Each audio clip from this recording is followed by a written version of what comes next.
Hello there. This is a paring knife. It's a KitchenAid, just like the 8-inch chef that I did in the last video. Um, this is a knife that has a lot of use in the kitchen. Um, there are many different types of kitchen knives. Some of them are more specialized. A paring knife is something that's used to do a lot of fine tasks, and they're well worth having in a kitchen. But what I would say to you, part of this video series is showing you that you can get kitchen knives that will serve you really well for a little bit of nothing. If you look at used knives at places like thrift stores and Goodwill and stuff like that, and you have the knowledge to sharpen the knife. Now, I got lucky or blessed, and I found a set of knives that this is called a forged knife. It's a blank of steel, and they ground the knife out. They are higher quality than a lot of stuff you see in the kitchen like this. Okay? This is a stamped blade. They have a sheet of metal, and a machine comes and stamps this shape out, and then they grind whatever they want, whatever edge they want on it, and stuff like that. But there's nothing wrong with a knife like this. You don't have to have a forged knife in your kitchen. If you're a full-time chef and you need quality knives because you're using them 6 or 8 hours a day, then you would choose accordingly. But you're a home cook, and I'll tell you another secret. There's a great many professional chefs and commercial kitchens that use stamped steel blades. A ton of butchers and stuff that use a stamped steel blade. So it doesn't matter. You don't have to find something like this. If you do, and you're blessed and lucky to get it, then grab it. I like this style of knife. But this works just fine. Remember, you're not a pro chef, you're a home cook. And you're not prepping food for 6 hours a day. Okay, 15-20 minutes, a half hour for a whole day's worth of breakfast, lunch, and dinner with a knife. You know, that's about all that you're using the knife throughout the day. Okay, the thing that I would tell you is when you're looking for kitchen knives, if you find this, that's all well and good. If you run across this, that's all well and good. What I would say is be careful when you look at these, because there's a whole lot more crap. You know, you should be able to take that blade and it shouldn't. This flexes a tiny little bit, but not very much. If you look at the steel, it's not super thin. You look at the edge, it doesn't have serrations on it. Don't buy a really mirror shiny, thin bladed knife that's made like this that has serrated edges on it. There's a place for serrations in the kitchen, but it's on one knife only, and we'll talk about that probably in another series that I'm hoping to do. Or actually in another video, not quite a series. But anyway, you want a plain edge. The point that I'm trying to make, and this is perfectly fine. If this is all the kitchen knife that I had, I could use this and do everything I wanted to do for my family, fixing food for them. So we're not building, an atomic bomb, or we're not building a Swiss watch. We're just trying to cook supper, okay? And if you can keep this knife sharp, and this channel is about keeping knives sharp, sharpening them and keeping them sharp, it'll serve you perfectly well. There's nothing wrong with that. Don't let the people on YouTube that are a lot of the knife aficionados, or particularly when it comes to cooking knives, the people that run those videos or that produce those videos either are or fancy themselves to be chefs. And so they are going to look at a different quality and standard of knife, because if you are a professional chef and you're doing 8 hours of prep or 6 hours of prep, because the executive chef, he probably doesn't do all that. He has sous chefs and stuff like that do 6 hours worth of prep for him. Okay, that guy needs a knife that's got a really hard blade and can hold an edge for a long, long time and take the abuse of being smacked down on a cutting board and stuff like that. Different needs, different end goal. So this is a medium India. It is an 8x2 stone. You notice I don't have that big 11.5 by 2.5 stone here. Well, this stone fits this knife. That's something you should kind of endeavor to keep in your head. An 8 by 2 inch stone is a good general purpose stone, and if you only had one size stone, this is the size that I would recommend. And this is going to be the most economical in a size that you can use. You can get a 6-inch stone, but that's not for kitchen knives. A lot of your kitchen knives are going to be above 6 inches, and you're going to want at least an 8-inch stone. But they're economical for their size, and they're a good all-around stone. But if you can afford a bit longer stone, a bit wider stone that you can set aside for your larger knives, in the future, you can get stuff a little at a time, okay?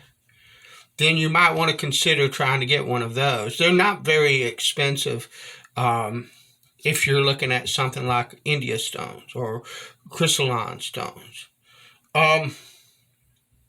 But you want to really match the knife as close as you can to, or match the stone rather, as close as you can to the size of the knife that you're using, because that way the wear on your stone is more even. If I had a big, long, big, wide stone and I was trying to sharpen this knife on it, I would only use like a little tiny bit of the stone. So 6 one, half dozen the other, you can do it on them, but if you have the luxury, try to match the stones up to the size of your knives. Everything will be better off for it. One other thing before I start. This is a paring knife. Most of the tasks that you're going to do with a paring knife, you're going to hold the knife similar to this, and you're going to push this knife or pull this knife towards you. Your thumb is going to be right here, okay? You don't need or want a super fine edge on this knife because your thumb is in the way of it a lot. Now, I'm going to put a really flippin' sharp edge on this knife, but I'm going to come off with this stone, and I'm going to go to my fine India, and that's where I'm going to stop. I'm not going to go back to the soft or to a hard or anything of that sort, because I want a measure of grace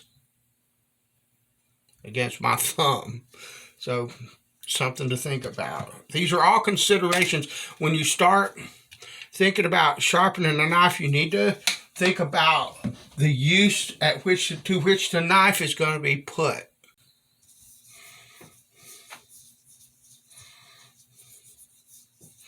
Again, this is mineral oil. I use a bit lighter honing oil for my finer harder stones or denser stones, but I like a bit thicker oil on the Indias and the crystalline stones. So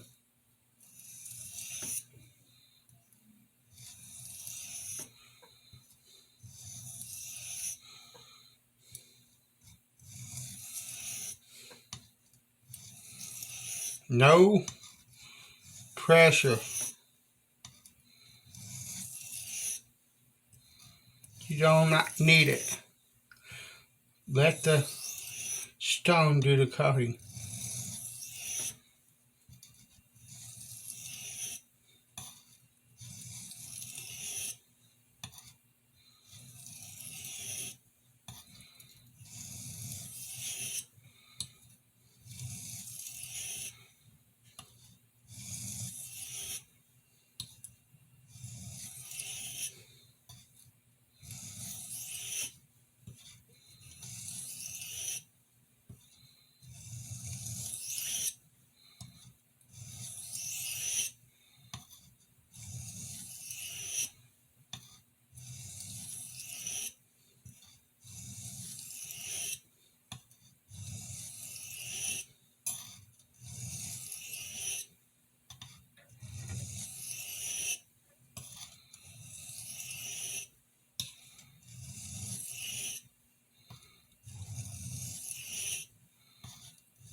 We're not in a race.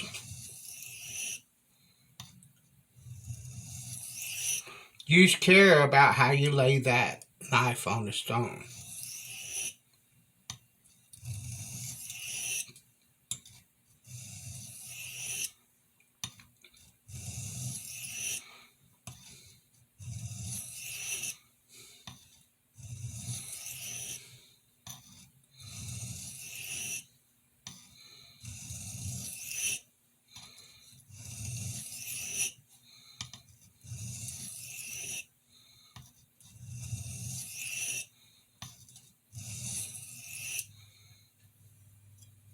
Another thing I would say about kitchen knives, you don't need every knife that they're trying to sell you, for one. And you don't have to have a matched set. You're not going to see one in my collection. Unless something was to happen and someone was to gift me a whole set of knives, and I'm not asking for that, I got good knives.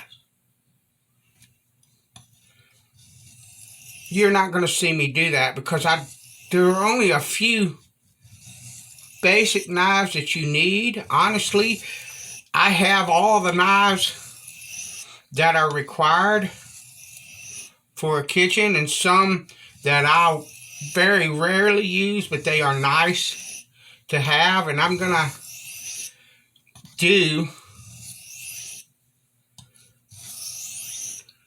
a video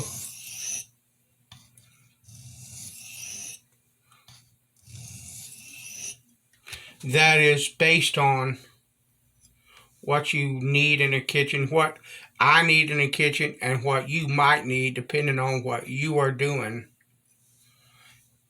cook-wise. At some point.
But I don't have a burr on this side. But I'm feeling that the edge is beginning to get sharp. So I'm going to flip to the other side. Because the thing of it is both of these bevels are not in good shape. This knife has been set around in a little tote at Goodwill with a bunch of other knives, and they've banged against each other and smacked against each other every time anybody moved it to look at knives and stuff like that. And the edge, the bevel is not all that great. The edge is non-existent, and I want to I'm doing more than just sharpening this knife. This is basically a reprofile, and honestly, I would normally grind it in. And actually, I am going to do this. And what you're doing, you see this knife technique, this sharpening technique on YouTube all the time. I do not teach this for standard sharpening because you need, as a beginner, it's easier to keep this angle if you're setting the knife on the stone and finding the angle and moving up and then picking it up, setting the knife back on the stone and picking it up. Okay, each time you go forward and you pick the knife up and come back and find that angle, because you need to learn to maintain a super consistent angle on the edge of a blade. On the bevel of a blade when you sharpen. That's the most important thing about sharpening. Because if you go like this, even minutely, you'll round off this bevel and you're not going to be sharpening toward the edge as much as you could. And it's just, you need to learn that. But I'm going to do this actually, because I'm trying to actually grind this bevel in, and I should have done that from the start, but I didn't think about it. So I'm trying to grind this bevel in. This is a different technique than the technique I would use to actually sharpen. And actually what you're doing, when you go forward, you're not really sharpening. It's the backstroke that you're actually pulling metal with. So you're going to put more of an emphasis on the feel of the blade and the angle of the blade as you come back.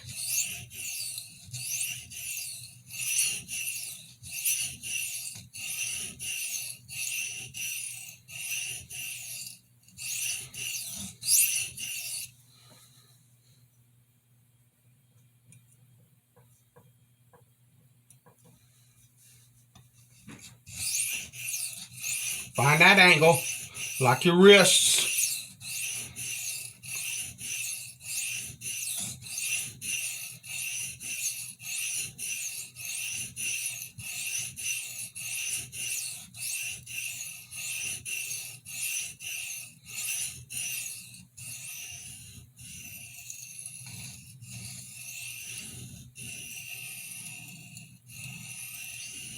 See how I'm holding that angle?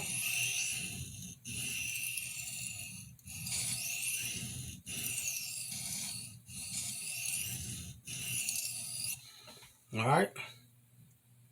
Okay, so now I have a burr on this side. So I want to take it now. I want to find that angle and do the same thing.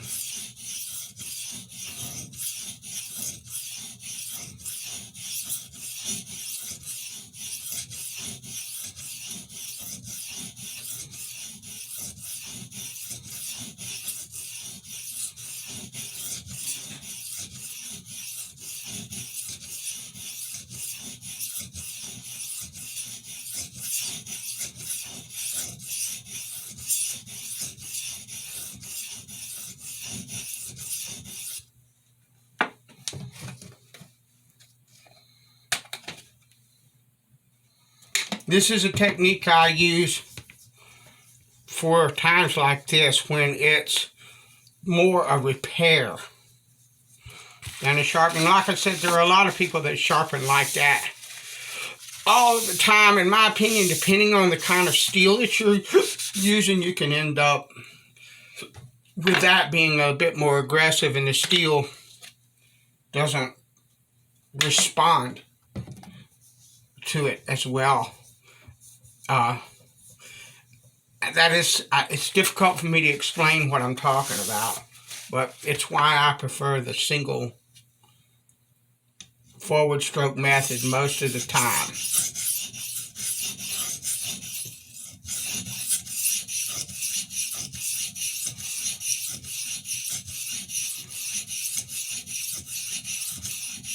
Just because that's what I use most of the time doesn't mean I don't know how to do this.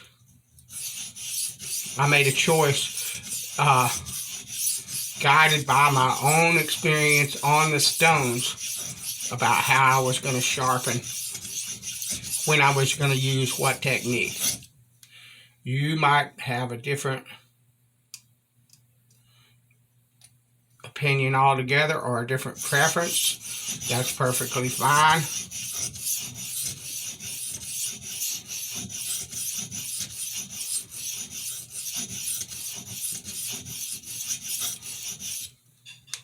I'm looking for that burr, and I'm pretty close to it now. So I need a little bit here. So I'm going to keep going.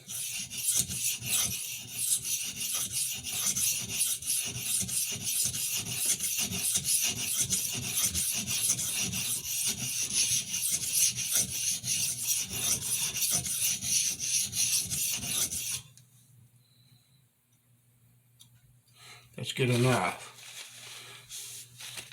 And now,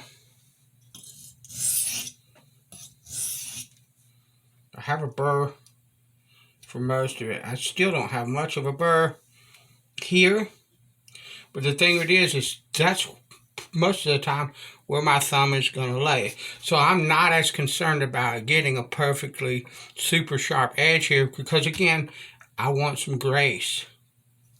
So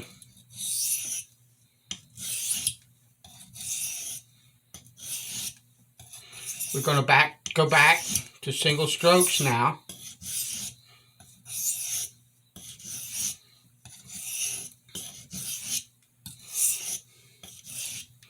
And I'm going to feel for a burr, because hopefully, yeah, the burr's gone, knife is razor sharp. I could stop there, but I want a little bit more refinement than what this medium India gives me. And so what I'm going to do, this is a 240 grit stone. This is a cleaning of the 240 grit stone. Once again, don't let your stones sit with oil and swarf all over them. As soon as you get opportunity, clean this stone. Your stones will stay cleaner longer, and they'll have a longer lifespan before you have to recondition them. Okay, so I'm going to take my fine India, which I don't know why, but Norton's stones are never exactly the same length. This is not an 8-inch stone. It's like an 8 1/8 or 8 3/16, or it's never, they're never exact. That stone is not as long as this stone. It's slightly shorter. That's an older stone. I'm pointing to the medium India over there.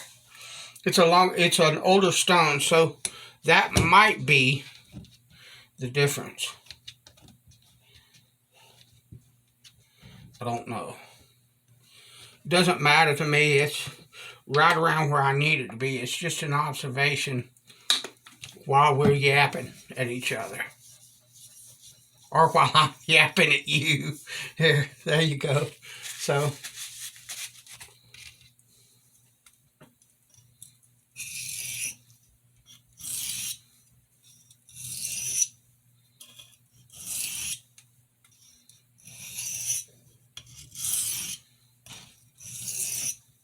and I'm not trying to create a burr now. I'm just bringing it up to a 400 grit.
Again, no pressure. It's not needed.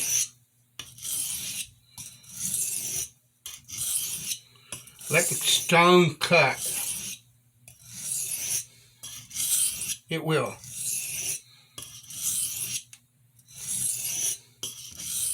And that should be plenty enough. I'm going to make sure I don't have a burr on the edge of this blade.